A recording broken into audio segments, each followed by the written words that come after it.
During that time, I was living in Viña del Mar with my father. I was going to school and used to visit Caleta Barca, the beach of Caleta Barca. It was 1962, the year of the World Soccer Championship. There, I would see the famous Juan Luis Martinez, the fool, they used to call him. This tall and skinny man with long hair caught my attention. He rode his scooter all the time and had something like a gang following. That's the vision I have of him. A young man who every girl was forbidden from getting close to because they thought he was crazy.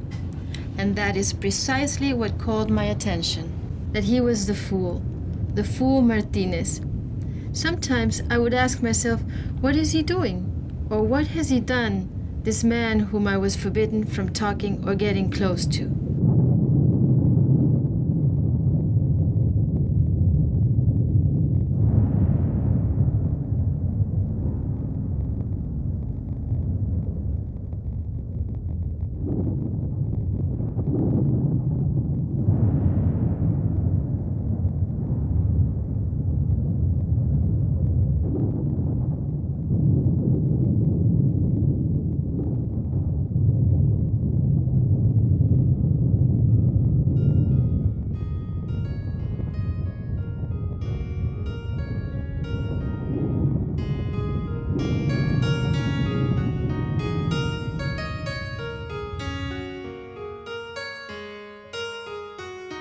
Había una persona de Chile, de en la región de Valparaíso, se alzan las ciudades de Viña del Mar, Concón de la y Villa playa Alemana. Concón y Ahí de se la Villa escribieron una Alemana. nueva novela Y de la vivió poesía ahí un chilena. poeta. Puntas y allí salientes de un escribió su iceberg obra. hicieron Una visible el pequeña mundo isla silencioso silenciosa, del poeta como la Juan Luis punta de un Martínez. iceberg. La Un nueva silencio novela sobre el poeta La Juan policía Luis, chilena en del silencio poeta el Juan nombre del Luis poeta. Martínez. Un En silencio silencio sobre el nombre del Juan Luis, poeta. en Un silencio el sobre nombre Juan del Luis. poeta.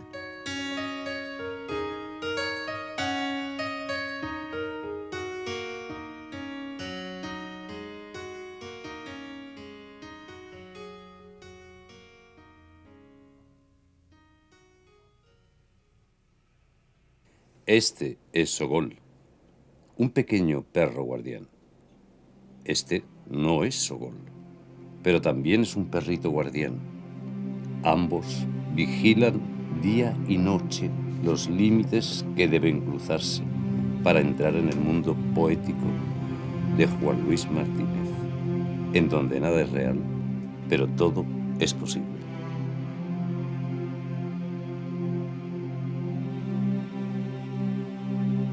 Martínez no quería escribir. Martínez no quería dejar constancia de lo atroz, del horror, de lo conmovedor, más allá de las lágrimas, que había vivido y que vivimos, porque nos representa a muchos, yo diría a casi todos, ¿no? Salvo los nuevos ricos chilenos y los antiguos nuevos ricos chilenos, que creen que son felices. Las huifas, cuando estén en la tumba, comidos por animalejos, gusanos, lombrices, babosas, ahí vamos a ver si fueron tan felices. Porque eso le pasa a todo el mundo. Pero creen los tontos, que son pocos, eso, pocos relativamente al total del país, creen que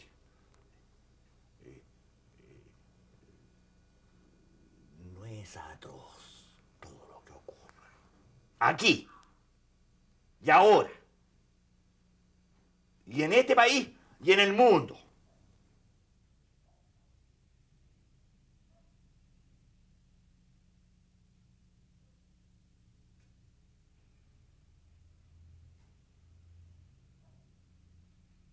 En 1977 aparece La Nueva Novela, libro inabordable para las editoriales chilenas. Fue publicado por el propio Martínez, sin ser un objeto de lujo en la medida que sigue siendo un libro, se resiste por todos los medios a ser clasificado.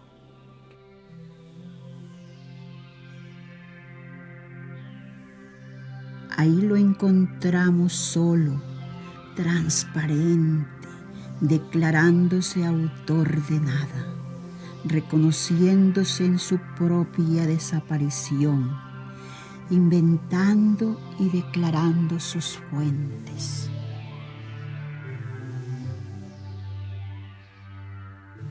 Yo creo que Juan Luis Martínez fue un poeta entrañable, a mi juicio, muy fuerte, que tuvo ese sentido que Goethe exigía en la poesía, el estremecimiento.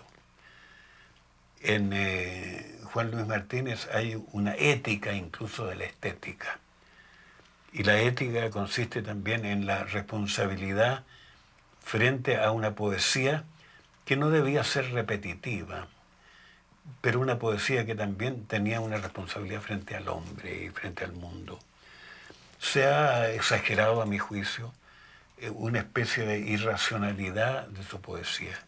Yo creo, por el contrario, que es una poesía estrictamente lúcida, rigurosa, incluso con cierto aire científico, en cuanto a que sus versos parecen a ratos como axiomas y aparecen también como fórmulas matemáticas, naturalmente, referentes a la poesía, pero un lenguaje ceñido, incluso seco.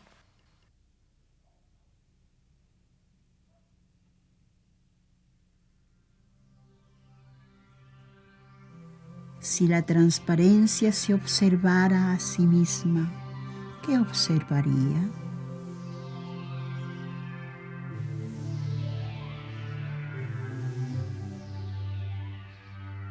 La poesía permite traspasar ese límite invisible entre el ser y el no ser, entre la realidad y la no realidad, entre la existencia y lo no existente. De manera que al pasar y traspasar a lo no existente, por medio de la poesía o del sentido poético de la existencia y de la vida, se es más real que los seres que transitan por este mundo. Vivió como poeta, que es mucho más importante que escribir poesía. Es ser la poesía,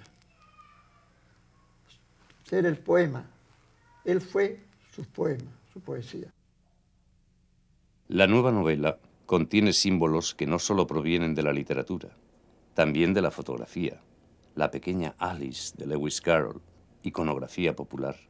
Arthur Rimbaud, Marx, Hitler, Francis Picabia, Tania Sawicz, gráfica propia y ajena. Sogol, la lengua de Dalí, transparencias, diseño anónimo con fines didácticos, collage, calidades de papel, historietas.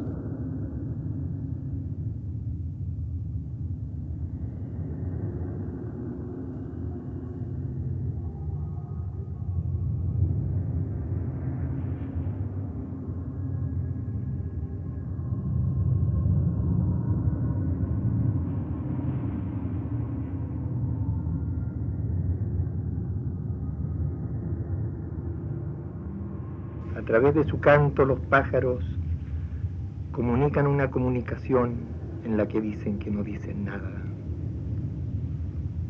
El lenguaje de los pájaros es un lenguaje de signos transparentes en busca de la transparencia dispersa de algún significado. Los pájaros encierran el significado de su propio canto en la malla de un lenguaje vacío, malla que es a un tiempo transparente e irrompible.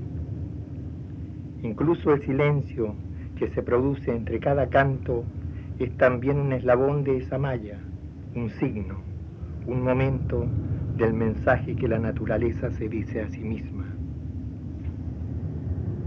Para la naturaleza, No es el canto de los pájaros, ni su equivalente la palabra humana, sino el silencio, el que convertido en mensaje tiene por objeto establecer, prolongar o interrumpir la comunicación para verificar si el circuito funciona y si realmente los pájaros se comunican entre ellos a través de los oídos de los hombres y sin que estos se den cuenta.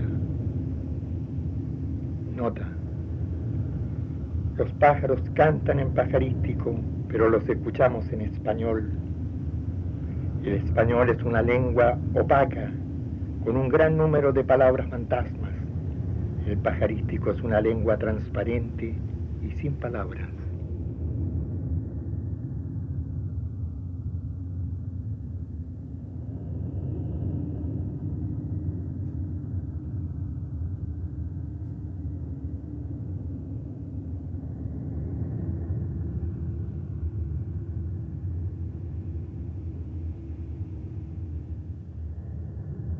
El hombre que ironiza, y sobre todo el que se autoironiza, está demostrando de que controla su ego y de que reconoce también la demesura del intento, del desafío, y que él es un ser humano, que en verdad está desarrollando la aventura del pensamiento y sabe que la realidad concreta, palpable de todos, es una realidad distinta. Pero él está en la tarea de crear su propia realidad porque es su propio mundo y porque el hombre creador no puede dejar de inventarlo. Deseando no existir, existió más, existió de verdad. Porque, lo he dicho yo, la flor que no existe es más real que todas las flores de los jardines de esta tierra. El ser que realmente vive es el que existe en ese reino que no es este mundo. Ahí vive el poeta, ahí vive la poesía.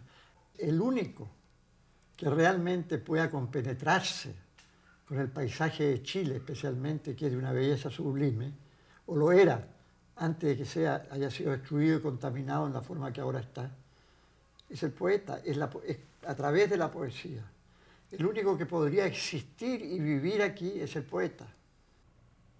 En 1978 aparece la poesía chilena. Libro sarcófago. Incluye una pequeña bolsa con tierra del Valle Central de Chile, certificados de defunción de grandes poetas chilenos.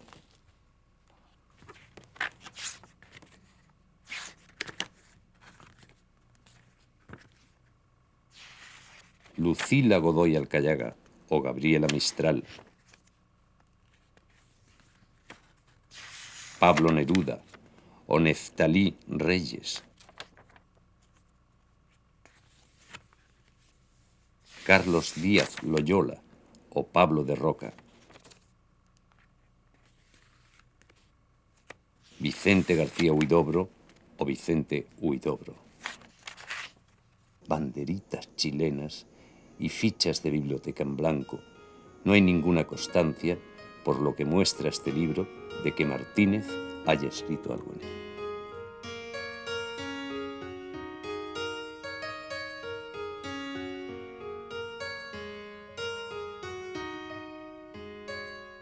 ¿Qué es la realidad? ¿Cuál es la realidad? Lo real es solo la base, pero es la base. ¿Qué es la realidad? ¿Cuál es la realidad? Lo real es solo la base, pero es la base.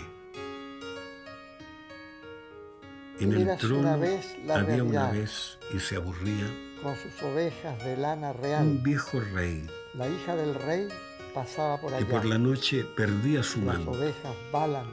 y por Dios, reina qué bella le está pusieron al lado la rela, a la realidad.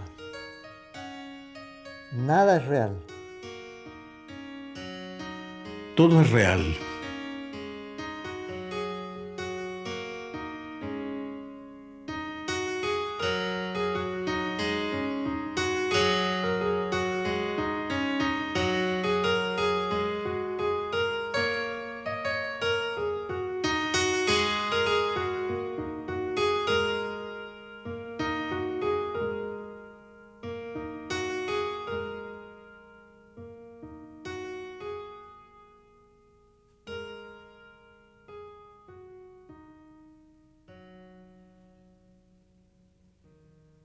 materia de poesía no hay conclusiones precisas.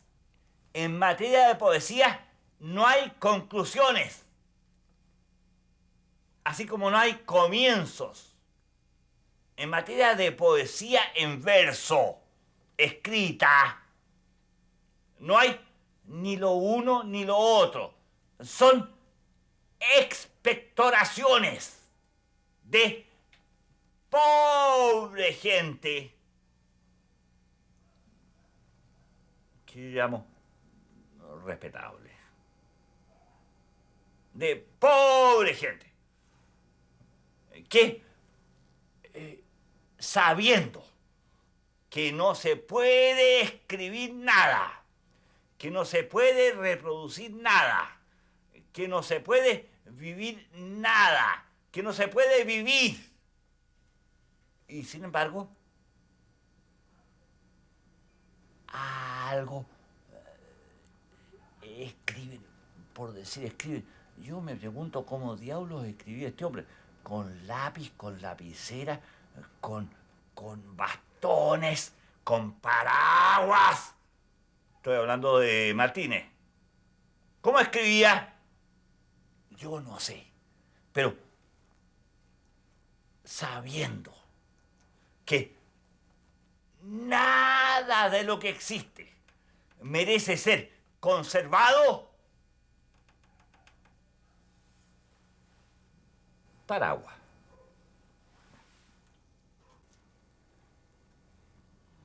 Si dijera la verdad, ¿está funcionando ahora? Eso no quiere decir que porque esté funcionando no voy a decir la verdad. Si dijera la verdad, no me creería. Ni usted, ni ustedes. Y tal vez yo mismo no estaría convencido de que he dicho la verdad.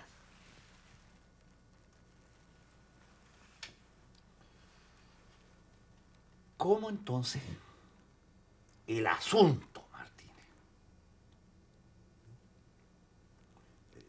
¿Cómo describirlo en forma sencilla, al alcance de los niños, que somos todos nosotros? Sí, no nos engañemos.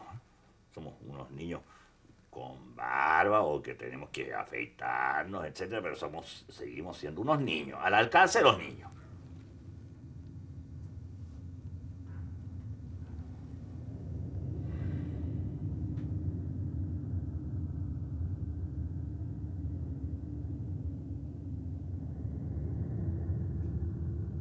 El poema dice, habla de su padre a la niña. El poema dice, habla de su padre a la niña, a una hija.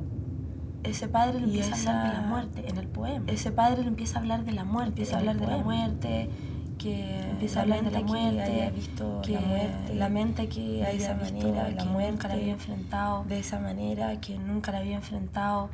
Él tuvo un momento de reflexión conmigo, porque fue como una conversación bastante profunda. Muy cercana a la fecha en que él murió, aproximadamente unas 2 o 3 semanas, estábamos trabajando y viendo un montón de cosas y él dejó unos grabados entre ellos que, bueno, me los estaba mostrando y entre ellos había uno en especial. Al final de todo me dice, mira, te voy a mostrar uno que tengo, que es, digamos, la conclusión de este trabajo y quiero que tú lo publiques cuando yo me muera. Y justamente esa semana nosotros habíamos estado hablando mucho de la muerte, que él se iba a morir y un poco aceptando la situación de que ese iba a ser su final y muy pronto. Pero él, antes de que conversáramos tan abiertamente del tema, estaba muy angustiado. Y yo le dije, papá, bueno, si te vas a morir, hablemos directamente de lo que estás diciendo.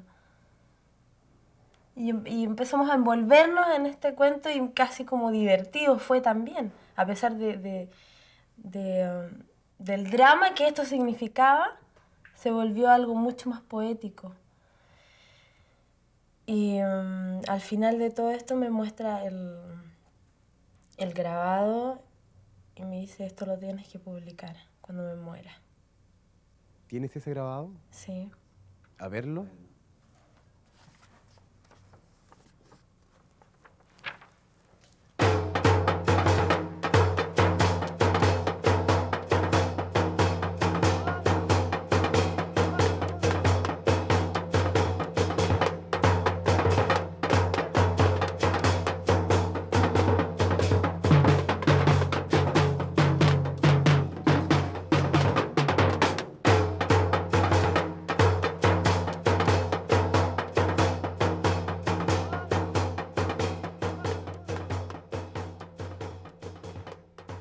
Antes que su hija de 5 años se extraviara entre el comedor y la cocina, él le había advertido: esta casa no es grande ni pequeña, pero al menor descuido se borrarán las señales de ruta y de esta vida al fin habrás perdido toda esperanza.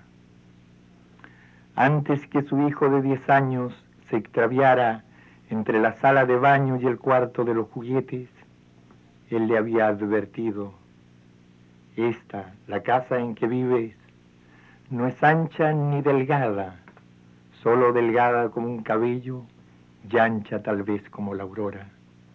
Pero al menor descuido olvidarás las señales de ruta y de esta vida al fin habrás perdido toda esperanza. Antes que Mush y Gurba, los gatos de la casa, desaparecieran en el living, entre unos almohadones y un Buda de porcelana, él les había advertido: esta casa que hemos compartido durante tantos años es bajita como el suelo y tan alta o más que el cielo, pero estad vigilantes, porque al menor descuido confundiréis las señales de ruta y de esta vida al fin habréis perdido toda esperanza. Antes que Sogol, su pequeño fox terrier, desapareciera en el 7º peldaño de la escalera hacia el 2º piso, él le había dicho: cuidado, viejo camarada mío, por las ventanas de esta casa entra el tiempo, por las puertas sale el espacio. Al menor descuido ya no escucharás las señales de ruta y de esta vida al fin habrás perdido toda esperanza. Ese último día, antes que él mismo se extraviara entre el desayuno y la hora del té, advirtió para sus adentros: ahora que el tiempo se ha muerto y el espacio agoniza en la cama de mi mujer, desearía decir a los próximos que vienen que en esta casa miserable nunca hubo ruta ni señal alguna, y de esta vida al fin he perdido toda esperanza.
Mire el punto que indica la flecha.